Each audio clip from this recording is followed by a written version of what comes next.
ಓದಿದ್ರೆ ಅಥವಾ ಇದನ್ನ ಬೇರೆ ಏನಾದ್ರೂ ಓದಿದ್ರೆ ಸ್ಟಡೀಸ್ ಓದೋದು ಬೇಡವಾ, ಅದನ್ನು ಇಷ್ಟು ಓದೋದಿರುತ್ತೆ ಅವ್ರ ಸ್ಕೂಲದ್ದು ಅಂತ ಇದು ಅಂತ ಕೆಲವೊಬ್ರಿಗೆ ಏನಾದ್ರು ಪ್ರಶ್ನೆ ಬರ್ಬೋದೇನೋ. ಈಗ ಅವನು ಒಬ್ಬ ಸ್ವಿಮ್ಮಿಂಗ್ ಮಾಡಬೇಕು, ಸ್ವಿಮ್ಮಿಂಗ್ ಮಾಡೋನು ಓಡ್ಬೇಕಾ ಬೇಡವಾ?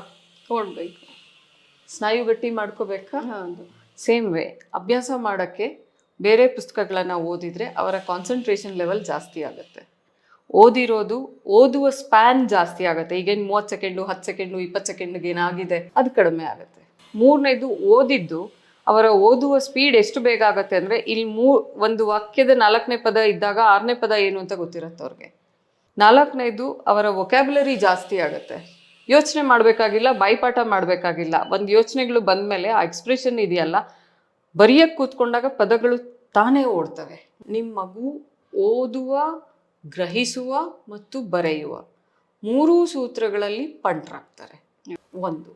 2ನೇದು ಬರೀ ಪಠ್ಯಕ್ರಮನೇ ಓದ್ತಾ ಇದ್ರೆ ಅವ್ರು ಯಾವಾಗ ಜಗತ್ತನ್ನ ಅರಿಯೋದು? ನಾವೇನಾದ್ರು ಆಚೆ ಬಿಡ್ತೀವ ನಮ್ಮ ಮಕ್ಕಳಿಗೆ? ಇಲ್ಲ. ಹ್ಯಾರಿ ಪಾಟರ್ ಮೂವಿ ನೋಡ್ಬಿಡ್ತಾರೆ, ಆದ್ರೆ ಹ್ಯಾರಿ ಪಾಟರ್ ಓದುವ ಸುಖ ಇದೆಯಲ್ಲ, ಅವನ ಪೊರಕೆ ಮೇಲೆ ಕೂತ್ಕೊಂಡು ಹೋಗ್ಬೇಕಾದ್ರೆ ಏನ್ ಗಾಳಿ ಬೀಸತ್ತೆ, ಅದು ಕಿವಿಗೆ ಹೆಂಗ್ ತಾಕ್ತು, ಅದು ಓದಿದಾಗ ಅವ್ರು ಫೀಲ್ ಮಾಡ್ತಾರೆ. ನೋಡ್ದಾಗ ಬರೀ ನೋಡ್ತಾರೆ, ಫೀಲ್ ಮಾಡೋದು ಯಾವಾಗ? ಇದೆಲ್ಲ ಮಾಡಿದಾಗ ಪಠ್ಯಕ್ರಮ ಸಹ ಈಸಿ ಆಗುತ್ತೆ.